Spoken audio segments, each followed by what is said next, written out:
Sejam bem-vindos ao Advogado do Diabo, a Justiça e os Números. Eu sou a Diana Ramos, diretora do Jornal Negócios, e o Advogado do Diabo é o Luís Miguel Henrique. Olá, Miguel. Bem-vindo mais esta semana.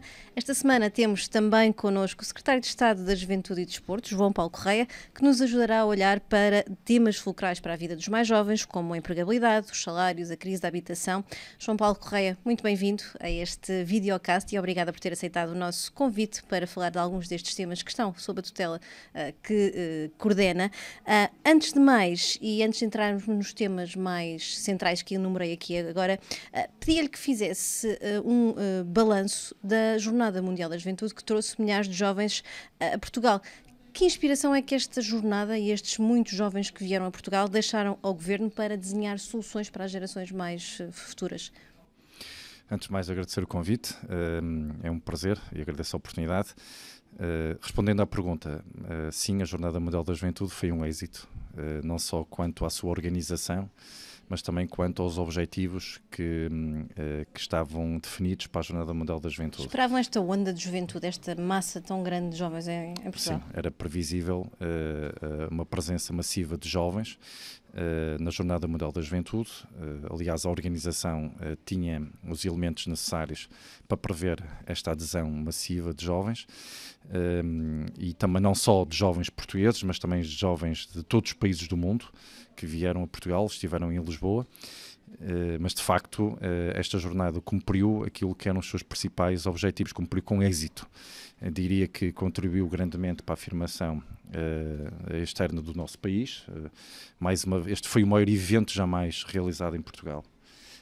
O país foi posto à prova e conseguiu superar essa prova com enorme êxito, e é um grande reconhecimento não só por parte da própria Igreja Católica, pela voz do Papa Francisco, mas também pela voz de muitos governantes de outros países que felicitaram o governo português e o país e a própria organização quanto àquilo que foram as imagens que percorreram o mundo, que jamais esqueceremos e nos lembraremos durante muitas décadas, porque isso também significa que, por um lado, existe uma vontade da geração mais jovem naquilo que é o futuro do país, daquilo que são as mudanças que sentem como necessárias para o futuro do país, mas também uma mensagem de esperança. Isso respirou-se muito ao longo dos dias da jornada. E se inspirou para novas soluções que possam responder às necessidades destes jovens?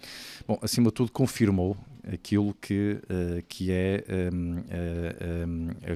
a ideia que o Governo tem e os governantes têm, não só os governantes nacionais, mas também locais, acerca desta jovem geração. Estamos a falar da jovem geração mais qualificada de sempre, e qualquer país precisa da sua mais jovem geração para construir o seu presente e o futuro. E esta geração, mais uma vez, apresenta-se como a geração que o país precisa muito, que chegue rapidamente aos lugares de liderança da economia, da sociedade e também das governações. E aquilo que vimos foi uma afirmação de uma jovem geração que vai de encontro àquilo que me disse no início da resposta, que é a ideia que o Governo tem acerca da importância desta geração mais jovem. Miguel, falta esperança a esta geração mais jovem ou é de facto uma geração mais dinâmica, diferente? E o que é que este Governo tem entregue também a esta geração mais nova? Bom, obrigado, Sr. Secretário de Estado, é um prazer e uma honra poder estar aqui. Eu, mais do que a questão da esperança, eu sou um bocadinho exigente, eu estava aqui a dizer, o nome do programa é Advogado do Diabo, eu tenho que fazer aqui um bocadinho o papel da coisa. E eu sou um bocadinho, eu acho que a primeira coisa que falta é mais ambição e mais cultura de exigência a esta geração. Eu vejo esta geração, e sinceramente é aquilo que eu quero puxar, eu começo a deixar de ser pai, os meus filhos já têm 20 e poucos anos de idade, para começar-me a preparar para ser avô daqui mais tarde ou mais cedo. E aquilo que eu gostava de conseguir começar a ver é um bocadinho mais de ambição, porque com a ambição vem então mais esperança. Sim, começo a sentir que às vezes há um discurso relativamente comodista, em que começa a ser apenas a reclamação, não por querer chegar ou por querer merecer, mas a reclamação por si. Em relação àquilo que o Executivo e o Governo têm feito, mais do que o Governo, eu queria falar daquilo que os governos têm feito.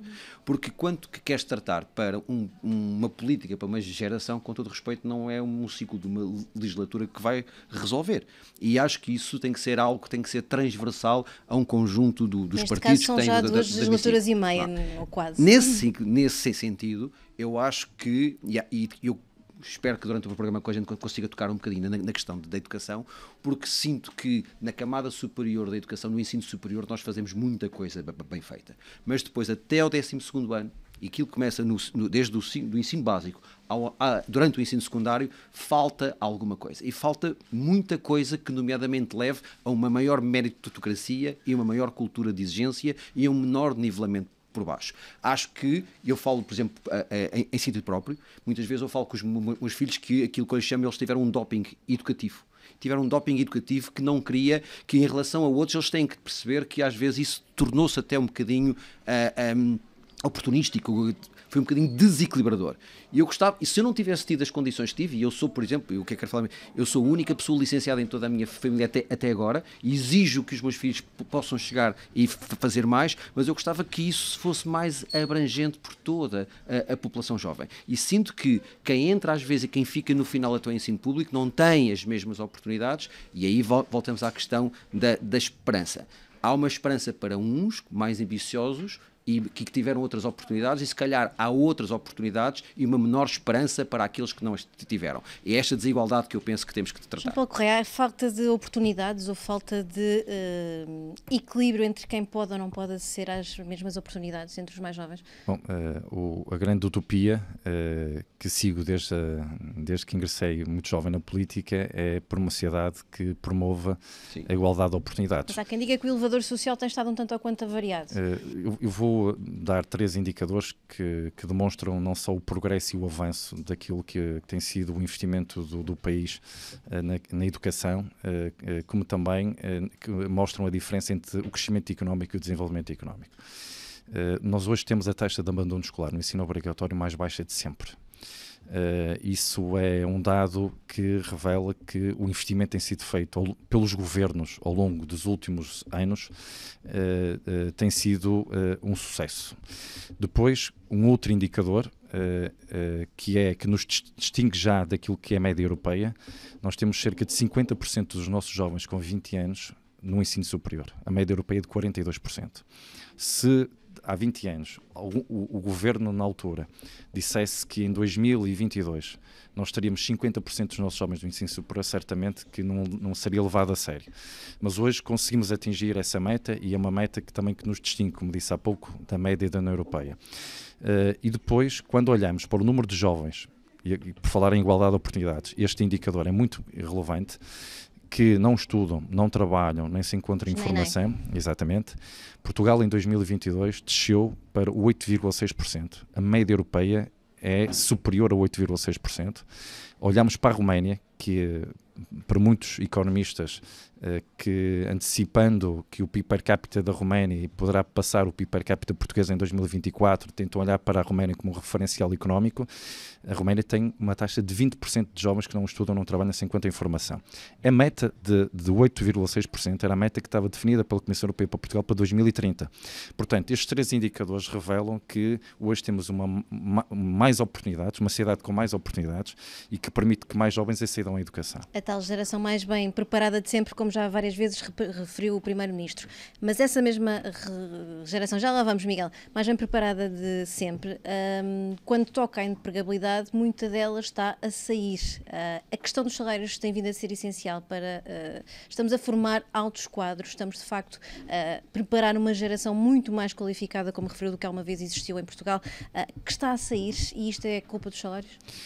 Em 2013, emigraram 10 mil jovens. Em 2022, emigraram-se cerca de 5 mil. Há uma tendência decrescente que queremos que se mantenha este ano e nos próximos anos, como também temos que olhar para o número de jovens que regressam.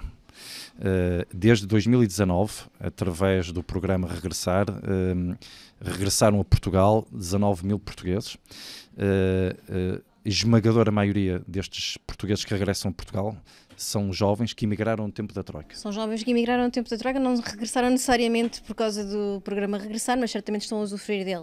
O próprio país aderiram ao programa Regressar, ou seja, a nossa economia está a ser atrativa. A economia está mais atrativa. E consegue o regresso a casa de muitos dos seus melhores quadros. Mas ainda assim a questão dos salários não é um travão também em Portugal? A melhores condições de vida para os mais jovens? Sem dúvida. A empregabilidade depende daquilo que é a economia, o crescimento económico, das contas públicas saudáveis, desde a possibilidade do Orçamento de Estado financiar medidas e apoios, dirigidas também ao combate à precariedade laboral, que também atinge muito os jovens, pela melhoria dos salários, mas está sempre, quando falamos de empregabilidade, temos que falar de qualificações e formação, falámos há pouco, temos que falar também de melhores salários, temos que falar da melhoria do rendimento disponível dos jovens, e aqui entra um outro conjunto de medidas, e também do acesso ao emprego e do emprego seguro e duradouro e estável.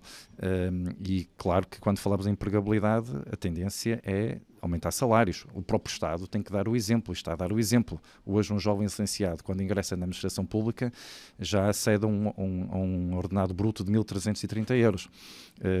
Ainda agora o Governo avançou com o programa Avançar para apoiar 25 mil jovens na economia privada, para que tenham também, só podem ser contratados jovens e as empresas só podem aceder a este programa se pagarem no mínimo 1.330 euros a estes jovens. Estamos a fazer o salário médio, os últimos dados estatísticos dizem que o salário médio também cresceu acima da inflação. Isto é importante porque não basta aumentar salários, é preciso também que não haja perda de poder de compra, ou seja, o rendimento disponível das famílias tem que aumentar, e pode aumentar pelo aumento dos salários, mas também pode aumentar pelos apoios que são mobilizados. Eu falo rapidamente em apoios que são dirigidos aos mais jovens e às famílias jovens. Portanto, nós quando falamos de jovens também temos que pensar naqueles que têm perto de 30 anos, mais recentes, têm sim. filhos que frequentam creches gratuitas, que recebem o aumento do abono de família, que têm acesso à prestação para a infância, que foi criada recentemente para as crianças das famílias mais favorecidas, dos passos escolares, que vieram gerar enormes poupanças às famílias, ofertas de manuais escolares. Há um conjunto de medidas que também contribuem para o aumento do rendimento disponível das famílias. E depois o emprego. É evidente que é aqui que tem que se combater a precariedade. E quando a economia global caminha para a era da digitalização, nós não podemos esquecer o impacto negativo que a economia digital tem naquilo que são as relações no mundo do trabalho, na organização do trabalho. A pandemia acelerou a transição digital, e o que vemos é que há certos setores de atividade, ou que surgiram, que são recentes, ou que sofreram grandes transformações, que acabaram por quebrar ou criar elos de relações de trabalho que são muito frágeis e onde há muita precariedade. E a agenda do trabalho digno também atacou muito. Estou a falar dos TVDEs, estou a falar que não vão necessariamente ao encontro daquilo que também são as gerações mais qualificadas que estão a sair das faculdades. Precisamente. Esse é um grande desafio, e também o acesso à habitação. Já lá vamos. Miguel, esta questão dos salários é uma barreira grande para os jovens que estão a entrar no mercado de trabalho? O problema da pasta da juventude é que muitas das coisas que vai tocar em todos os outros ministérios e em todas as outras telas. Okay? Portanto, eu tenho que regressar aqui 5 minutos atrás para dizer que há um conjunto de coisas que eu reconheço em relação ao governo, por exemplo, tudo que tem a ver com o tratamento de potenciar uma menor carga fiscal, a questão do programa Regressar, a questão do IRS jovem, a questão da agenda de do trabalho. Eu aí, sinceramente, acho que as coisas estão a ser bem feitas e estão a fazer o caminho que o Estado, porque o Estado também não pode fazer tudo. Aonde é que eu não concordo há muitos anos desta parte, até porque também, além da carreira de advogado e de consultor, também trabalho numa universidade e fui pai, tem a ver com a questão do abandono escolar. Para mim, quantidade não é qualidade. E é aqui que, sincero, eu não consigo conceber que uma criança chegue ao terceiro ano do primeiro ciclo e ainda não saiba ler e escrever. E há cursos, é verdade que temos uma grande taxa de ensino superior, mas ainda há poucos dias, nas colocações, nós temos cursos com médias negativas, isto é, os alunos chegam à faculdade com médias negativas, portanto, que não dariam para passar de ano. Portanto, e isto sinceramente é a tal cultura de exigência. É aquilo que eu sinto que falta em relação aos jovens, em relação a pedir-lhes que também sejam mais e melhores para que possam desfrutar mais tarde de outras oportunidades. Eu sempre tive uma máxima que é: quem é bom não passa crise. E acho que falta isso. É uma questão de igualdade, é certo, mas é verdade que quem se promove pela meritocracia e quem tem uma cultura de autoexigência tem mais capacidade para exigir que o mercado lhe pague. E chegamos aos salários. É impossível tu quereres mais e melhores salários sem aumentares a produtividade. E isso é outra discussão e é um outro tema que, se calhar, não que acabará aqui, não haveria tempo para conversar. Mas cabe a esta geração começar-se a preparar e a preparar a própria economia para que eventualmente isso seja possível. E não é possível se nós não tivermos os nossos melhores a ir para fora ou pelo menos a retê-los. E também não é com os TVDDEs que vai-se conseguir com que isso seja alcançado. Portanto, ainda que seja importante a resposta também a essa fragilidade dos contratos laborais. Secretário de Estado João Paulo Correia, falámos aqui do IRS jovem e da importância que teve também para ajudar na melhoria das condições salariais de muitos dos trabalhadores mais jovens. Estamos ainda numa fase preparatória do Orçamento do Estado para 2024, mas é possível que surja também algum tipo de trunfo, alguma mudança nesta área para os mais jovens? O IRS jovem pode de alguma forma ser reforçado ou redesenhado? Bom, o Orçamento de Estado está em fase de elaboração e não queria adiantar nenhuma das medidas que está a ser trabalhada, oportunamente e brevemente serão anunciadas, mas sim, o IRS jovem tem sido uma medida de sucesso. Em 2022, 73 mil contribuintes jovens aderiram ao IRS. A esta medida do IRS. Ainda mais? Faz sentido, primeiro, está numa fase um pouco, digamos que, divulgativa. Existe um espectro superior a 73 mil jovens contribuintes que podem beneficiar do IRS jovem. Posso confirmar que é assim, porque o meu filho está a chegar lá e no seio de amigos muitos desconheciam e de repente foi algo que no seio da conversa passa a ser extremamente tema de sedutor. Conversa de café. Passou a ser, posso garantir que sim. Nos 23, 24 anos começam a fazer isso. O pulo que o IRS jovem deu de 21 para 22 deve-se muito também a isto. Uma maior informação. Assim, aqueles que beneficiaram sentiram que esse benefício fez a diferença no seu rendimento disponível e, portanto, transmitiram essa mensagem também à sua rede de influência. E julgo que, para além desta fase de expansão do IRS jovem, porque apanhará mais dezenas de milhares de jovens contribuintes, certamente que depois pode levar a uma reformulação que beneficie ainda mais os jovens contribuintes. Eu diria que esta é uma medida que exemplifica aquilo que pode e deve ser a ação do Governo e tem sido no aumento do rendimento disponível das famílias, nas casas de famílias mais jovens, porque apesar do salário aumentar e aumentar acima da inflação, que é fundamental, que é isso que começou a acontecer depois do impacto da crise inflacionária, é importante também que algumas despesas deixem de ser assumidas totalmente pelas famílias, como os manuais escolares, que já não são, portanto, a oferta dos manuais escolares, como a gratuitidade das creches, que já abrange, em 2024 chegará a 155 mil crianças, o caso dos espaços escolares, que tem sido também, gerou centenas, em algumas famílias, milhares de euros de poupança, em função de terem mais do que 2 filhos, e outras medidas que o aumento do abono de família, portanto, tudo aquilo contribui para o rendimento disponível. Se os jovens perspectivarem que o seu ingresso no mercado de trabalho vai ser jovens licenciados, mas falar de jovens qualificados, porque não podemos esquecer que 50% estão no ensino superior, outros 50% que não estão no ensino superior, e que também a esses temos que dirigir com toda a força medidas que lhes permita também aumentar os salários já no próximo ano, exatamente, aceder ao emprego, encontrar um emprego estável e ter perspectivas de futuro. E é aí que eu quero chegar. É que um jovem, quando conclui o ensino superior ou conclui o ensino secundário, ingressa no mercado de trabalho, tem que se emancipar rapidamente. E aqui é um dado que também gostaria de partilhar, que é um dado extraordinário, que conhecemos no Dia Internacional da Juventude, no dia 12 de agosto. Em 2021, a idade média de saída da casa dos pais dos jovens portugueses era de 33,4 anos.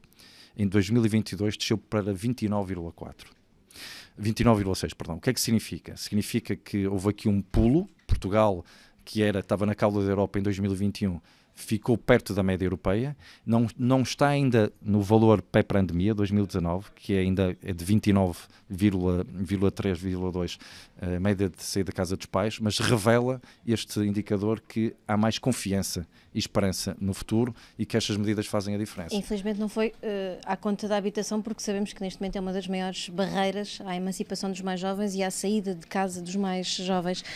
Já tínhamos dito que íamos ao tema da habitação. Os jovens sentem numa primeira fase à entrada das universidades, quando tentam entrar no seu curso superior, depois quando buscam o tal primeiro emprego. Como é que se altera esta lógica e porque é que está a ser tão difícil criar uma política de habitação que dê respostas às necessidades, não só dos jovens nas faculdades, como dos jovens que entram no mercado de trabalho, mas também das jovens famílias que falava há pouco e das restantes que, em alguns casos, estão com dificuldades severas? Bom, eu começaria por dizer que o acesso à habitação é talvez o maior desafio desta governação e deste ciclo governativo. Porque durante décadas de desafio, as dificuldades no acesso à habitação colocavam-se às famílias economicamente mais desfavorecidas. E houve uma resposta que o país, com o apoio da CE na altura, mobilizou e conseguiu erradicar as barracas do país e meter nas habitações sociais que foram construídas as famílias que de facto eram aquelas que estavam chamadas classe baixa. As dificuldades no acesso à habitação é transversal às faixas etárias, jovens, menos jovens, aos mais idosos, principalmente os grandes centros urbanos. É transversal também à condição económica, porque atinge a classe média. Já não é um problema das classes mais desfavorecidas. Exatamente, portanto, isto foi complicar e acabou por agravar ainda mais o problema. O que contribuiu para isto é um debate público que tem sido feito, e julgo que não temos tempo para o fazer. O que é certo é que o Governo tem que arranjar medidas para o resolver. Mas porque está a ser tão difícil envolver a sociedade e encontrar medidas que sejam conciliadoras e que, de facto, não no curto prazo, mas no médio prazo, deem a resposta? Desde logo porque o privado falhou. O Estado que tem que entrar em campo. O setor público não falhou, tendo em conta que nos últimos anos e nas várias décadas de governos não houve investimento? O Porta 65, por exemplo, é inspirado no artigo 65 da Constituição, que garante o acesso à habitação, e de facto a área da habitação durante muitos anos não foi uma área onde o Estado investisse tanto como investiu na educação e na saúde, por exemplo. E hoje o problema surge de forma mais pesada, exatamente porque houve décadas de 80, 90, por exemplo, onde este não era uma prioridade governativa, não foi uma prioridade governativa. O pacote Mais Habitação, que tem cerca de 1.000 milhões de euros, que é financiado pelo PRR, pelos fundos comunitários, pelo Orçamento de Estado, quer intervir aumentando a oferta no parque habitacional com habitação pública. Ou seja, há aqui, neste momento já foram inauguradas milhares de habitações financiadas pelo Estado em muitos municípios do país. Não foi em número suficiente para digamos que, mexer o ponteiro do número de habitações que são necessárias, mas isto vai demorar o seu tempo. Portanto, a República diz que ainda assim não é suficiente, que não vai mudar nada de significativo este programa. Este programa vai mudar, este programa vem reformar, este programa tem que cumprir os resultados, ou seja, tem que remover as dificuldades no acesso à habitação, quer no mercado de arrendamento. Existem neste momento medidas de apoio às famílias que se encontram em dificuldades no pagamento da prestação, dos créditos de habitação, existem apoios no apoio à renda, no Porta 65, que apoiam todas as candidaturas elegíveis. E na disponibilização de mais fogos. Sim, há um tempo que é necessário, como no alojamento estudantil. Neste momento existem 15 mil camas no alojamento estudantil. O Governo está a disponibilizar ano após ano, ano letivo após ano letivo, muitas centenas de camas, casa dos milhares, para que em 2026 o país tenha 26 mil camas no alojamento estudantil. Portanto, isso é um compromisso que acaba por estar a olhos vistos, porque todos os anos são inauguradas residências universitárias, outras estão em obra de raiz, outras em requalificação, e essa é uma dificuldade que se coloca aos jovens, aos estudantes deslocados, mas também que procuramos resolver através das bolsas de estudo e também do complemento ao alojamento, que não só abrange cada vez mais alunos, como também aumenta os valores. Só um dado, para terminar, em 2016 a bolsa mínima era inferior à propina máxima.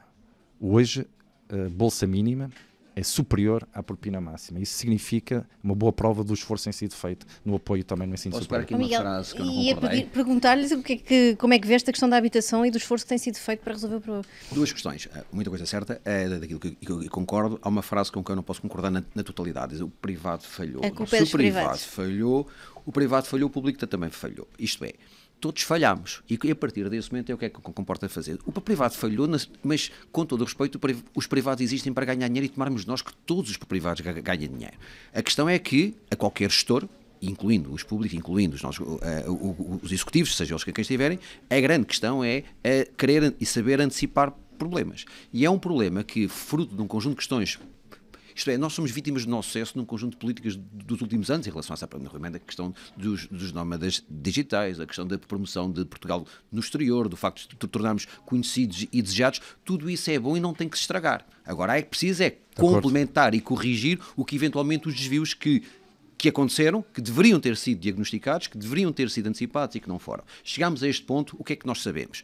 E agora vamos falar eu vou querer falar um bocadinho do que não sei e não vou-me atrever aqui a ir para uma zona mais movediça, que é, sabemos que há folga orçamental, sabemos que, pelas próprias palavras do seu secretário de Estado, que este é o maior desafio. Também há a teoria que quando há déficit não existem folgas. O que significa que, mas se calhar, em vez de continuarmos a apostar na redução do déficit, se calhar faz sentido, por um ano ou dois, conseguimos aplicar mais dinheiro, porque essencialmente a solução é esta, é construir mais, é ter mais oferta. E a partir desse momento o setor público, tal e qual como há 40 ou 50 anos, de forma massiva, com muito dinheiro, mas com uma grande vontade de ferro e plica de resolver um problema, se conseguiu, talvez seja o momento de olhar exatamente da mesma forma. Porque isso, concordo, não é um problema apenas dos jovens, vai ser um problema da sociedade e é um problema que afeta e afetará continuamente por muito mais tempo, se nada for feito. Isso leva à degradação até das relações sociais entre as pessoas. João Paulo Correia, se pudesse aprovar uma medida que dependesse exclusivamente da sua tutela, sem estar dependente de outros ministérios, porque sabemos que questões orçamentais são sempre aquelas que mais pesam na decisão da ação governativa, para mudar esta problemática da habitação, que solução é que proporia ou com a qual avançaria mais no imediato? Bom, todas estas medidas do pacote mais habitação são todas elas coordenadas entre as áreas governativas, nomeadamente com a juventude. Mas alguma que sentisse que pudesse ter ficado de fora ou que gostasse não ficou de ser... nenhuma de fora. Todas aquelas medidas que a área da juventude defende para aquilo que é o grande objetivo, que é a remoção dos obstáculos no acesso à habitação por parte dos mais jovens, quer no alojamento estudantil, quer no acesso à habitação para o processo de emancipação, constam do pacote mais habitação. Portanto, todo ele foi construído com grande coordenação entre as áreas governativas, nomeadamente com a juventude. Queria também dizer que a iniciativa privada é absolutamente importante para a dinamização da nossa economia e do ponto de vista daquilo que é a minha compreensão ideológica, a economia deve estimular a produção de riqueza, mas deve também ao mesmo tempo combater a pobreza. Eu acho que esse é um grande desafio. Agora, o mercado privado na área da habitação, do acesso à habitação, atuou, é verdade, de acordo com aquilo que o legislador permitiu que atuasse. E aí, quando se diz que falhou, diz-se nessa perspectiva, mas nada contra a iniciativa privada. O objetivo de qualquer empresário é ganhar dinheiro. Claro que sim, o objetivo tem que do ser Estado é combater a pobreza e conseguir igualar. Agora, no momento em que o país enfrenta este monstro, que é são os obstáculos no acesso à habitação, e quando o mercado acaba por não responder ao longo dos anos com as medidas que pudessem arrefecer o mercado de habitação, que está sobreaquecido nos preços, tem que entrar em campo, obviamente, o Estado, como entrou em muitos países europeus, governado... Mas aí não pela lógica da limitação, mas por uma maior oferta. Aumentar a oferta habitacional através do investimento público e também a melhorar as condições do mercado de arrendamento. Conhecemos também os dados da inflação para o mês de agosto, que condicionam o valor da atualização das rendas no início do ano. Novamente, porque a inflação está elevada, há o risco de as rendas poderem subir quase 7% no próximo ano. O Governo vai voltar a olhar para esse tema da questão das rendas. Eu sei que não é uma área da sua tutela direta. Sim, mas posso responder. Terá que sempre que olhar para não desfazer aquilo que é a iniciativa dos senhorios, dos proprietários das habitações, que não se pode, obviamente, criar aqui um ambiente negativo para que os senhorios e os proprietários retirem as suas propriedades do mercado de arrendamento, mas também fazer o equilíbrio com aquilo que é um objetivo que diria maior, que é das famílias que não podem pagar aumentos de renda, porque isso desfaz muito aquilo que é o seu rendimento disponível. Eventualmente mantendo o travão às rendas com o apoio aos senhorios? Sempre com moderação e equilíbrio. Diria que será essa a base da decisão para o próximo ano. Mas manter o sistema que vigora este ano com o travão e o apoio aos senhorios é uma possibilidade que pode estar em cima da mesa? Bom, como lhe disse, o Orçamento já está em fase de elaboração, partilhei consigo aquilo que é o princípio, mas os números em concreto só mesmo quando chegar à altura deles serem comunicados. Vamos a outro tema que também faz parte das pastas que tem sobre a sua tutela, que é a área do desporto. Já falámos muito sobre as questões dos jovens, as do desporto recentemente também têm estado na ordem do dia, nomeadamente por causa da questão das dificuldades da Santa Casa da Misericórdia de Lisboa, que obrigaram cortes, ou numa primeira fase obrigariam a cortes em algumas atividades desportivas, em algumas federações. Depois houve de facto algum empenho do Governo para que pudesse haver uma solução de equilíbrio entre Governo e Santa Casa. Preocupa a atual situação financeira da Santa Casa e isto de alguma forma pode no futuro afetar a prática desportiva? Primeiro, a situação financeira da Santa Casa, que é por demais relevante. A situação financeira da Santa Casa é aquela que já foi partilhada pela senhora provedora, enfrenta a necessidade de tomar decisões de corte na despesa, e foi isso que, segundo sabemos, levou à decisão de cortar apoios em todas as áreas que têm sido apoiadas pela Santa Casa ao longo dos anos. O desporto é uma dessas áreas. Em segundo lugar, deixar claro que não está em causa os apoios da Santa Casa ao desporto, são apoios, não refiro à publicidade de Santa Casa, a publicidade aos Jogos de Santa Casa. Mas também é relevante para o financiamento. Sim, mas não é isso que está em causa. O que esteve em causa e o que está em causa são apoios ao desporto, não a publicidade, aquela que de facto tem que a Santa Casa considera que tem um retorno quando contrata espaço publicitário aos seus jogos, porque também tem que fazer publicidade aos seus jogos, porque está em concorrência com outros operadores. Nomeadamente com o mercado online. Exatamente. Agora, naquilo que são os apoios em causa, nesta decisão da Santa Casa, estamos a falar de apoios muito reduzidos. Em algumas federações são entre 10 mil, 20 mil, 30 mil euros por ano, que são valores que quando são colocados em cima dos respectivos orçamentos das federações, que são de milhões de euros, praticamente em todos aqueles casos, não causam diferença. Aqui, e eu próprio reagi, em nome também do setor, o que estava em causa era uma decisão que podia provocar uma tendência de diminuição dos apoios ao desporto, não dos apoios públicos, não é disso que estamos a falar, mas do apoio da iniciativa privada. Isso podia ter um impacto... Sinal que poderia ser dado ao mercado. Exatamente. Mas também queria partilhar o seguinte, os governos nunca foram tidos nem achados neste tipo de apoios entre a Santa Casa e as federações. As federações... Não avalia alguma pressão do Governo agora para evitar estes cortes? Ele existiu.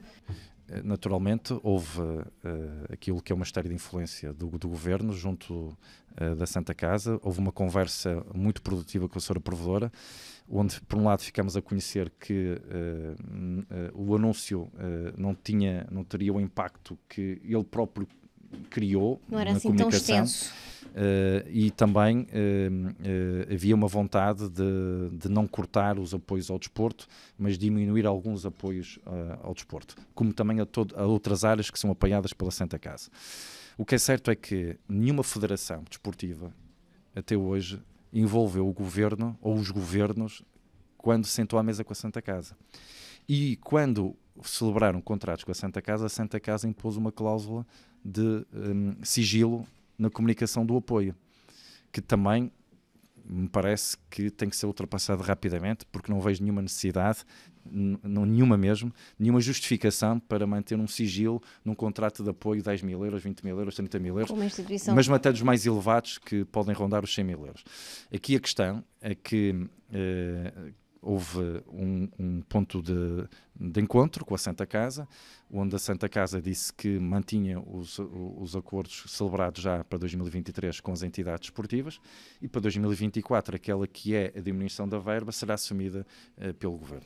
Miguel, esta dificuldade da Santa Casa é preocupante para algumas federações mais dependentes? estou relativamente à vontade. Eu sou um amante do desporto per si, isto é, eu acho que o desporto, nomeadamente, ainda não conseguiu mostrar à sociedade toda a capacidade e todo o potencial que tem.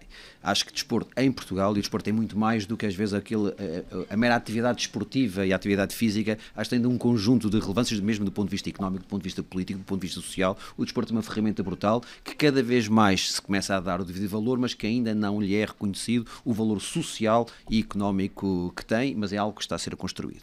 Em relação à Santa Casa, a Santa Casa pede-se há muitos anos esta parte que faça demasiadas omeletes cada vez com menos ovos. E isso teve que ser parte do problema. Não só até fruto de um conjunto de circunstâncias que houve e que cada vez mais a Santa Casa é-lhe solicitada. Estávamos aqui a falar há uma semana que há aquela expressão popular que isto não é Santa Casa, portanto, normalmente as pessoas acham que a Santa Casa é obrigada a contribuir para tudo e realmente com a chegada da senhora provedora Ana Jorge, foi necessário começar a fazer um ajuste em relação a um conjunto de despesa face à receita que também não é tão superior em relação àquilo que para as responsabilidades que passou a assumir.